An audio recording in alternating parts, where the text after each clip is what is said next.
জয় জগন্নাথ। আরো জোরে শুনতে, হাতগুলো উঠছে না কেন? জয় জগন্নাথ। এইবার ঠিক আছে।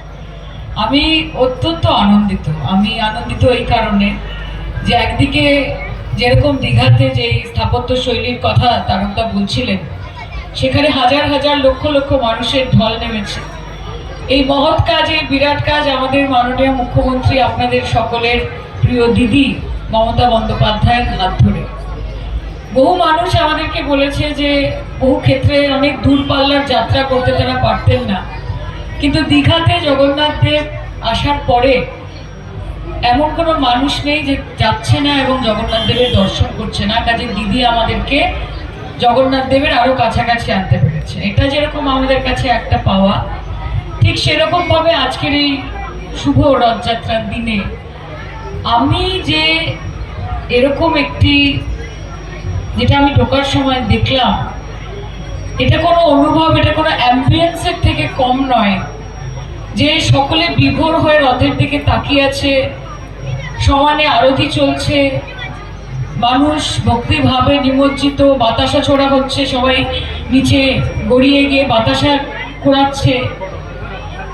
109 নম্বর ওয়ার্ডে পা দিয়ে আমি যতক্ষণ মুকুন্দপুর, আমি আর.এন. টেগোর হসপিটাল ক্রস করছিলাম, I did not have an idea যে আমি ভেতরে ঢুকে এরকম একটা মেসমেরাইজিং দৃশ্য দেখতে পারবো। অনন্যাদির জন্য একটা জোরে হাততালি হয়ে যাক, কারণ শুধু ইচ্ছে থাকলেই হয় না, শুধুমাত্র রিসোর্স থাকলে, ক্ষমতা থাকলে, মানুষের লেবার থাকলে, ছেলেপুলে পাশে থাকলেই হয় না। একটা আইডিয়া লাগে, একটা শিল্পী সত্তা লাগে।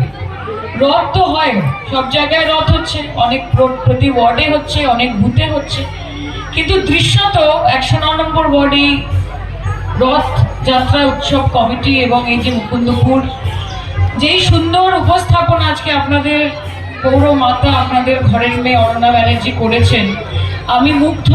এবং তার এই প্রয়াসের মাধ্যমে আমার আজকে জগন্নাথ দর্শন হলো, তাতে আমি অত্যন্ত আনন্দিত বোধ করছি। একদিকে যেরকম জগন্নাথ দেবের দর্শনের ব্যবস্থা করেছেন, অন্যদিকে মঞ্চে যারা রয়েছেন, বনি রয়েছে, কৌশানী রয়েছে, জিদ্দা রয়েছে, বৌদি রয়েছে, এখানে মহারাজ রয়েছেন, আমাদের সকল বিশিষ্ট অতিথি তারা রয়েছে, ওসি স্যাররা রয়েছে, সেই ব্যবস্থাও